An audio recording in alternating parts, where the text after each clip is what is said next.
Ertəyə soyadan malımız beni xuda xalasa. Soyub alış aldık bunu dekkanlarla 115 min sonuna hem məcə ölçənədir. Malınız olur. Boyunla karanlamını yine. Canavar. Boyunan boyun. Mal 1 tonna çıkan. 995 kilo 994 kilo çıkan mal yine.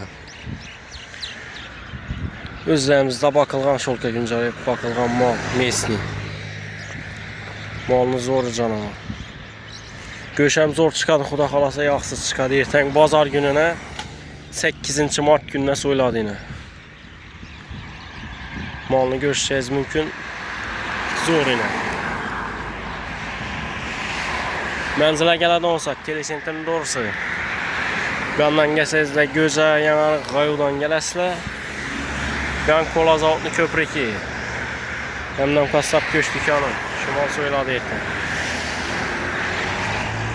Like, podpiska basıb koyunlar. İkinci videomu ötürü vermişsə xuda xalasa. Yine malınız zor, ertən soyladı. Vala karanlıqlarımız canavar. Joyu S1 tonla xuda xalasa. Malınız zor. Boyunlar bir baxa bərk qoyaslayla malını. Canavar. Boyunlar 100 kilo gələdi yine. 570-580 kilo gələdi ama mal bir ertən bazar gününə soyamız bəyərəməyinə.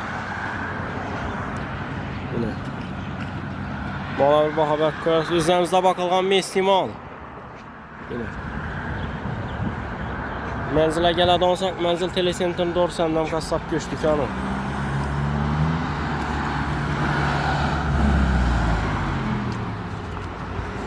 Gelin gələk.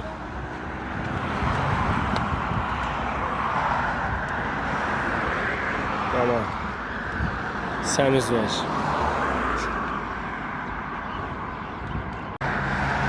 Esselamu aleyküm. Mən xuda xalasa ertəngə soyulan malımız yine.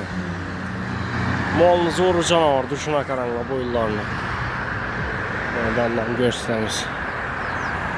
Özlərinə bakılğan mesni mal yine.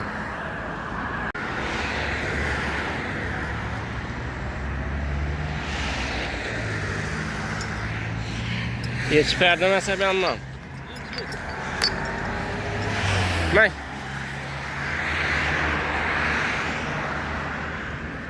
Doğru patronumuz yanına.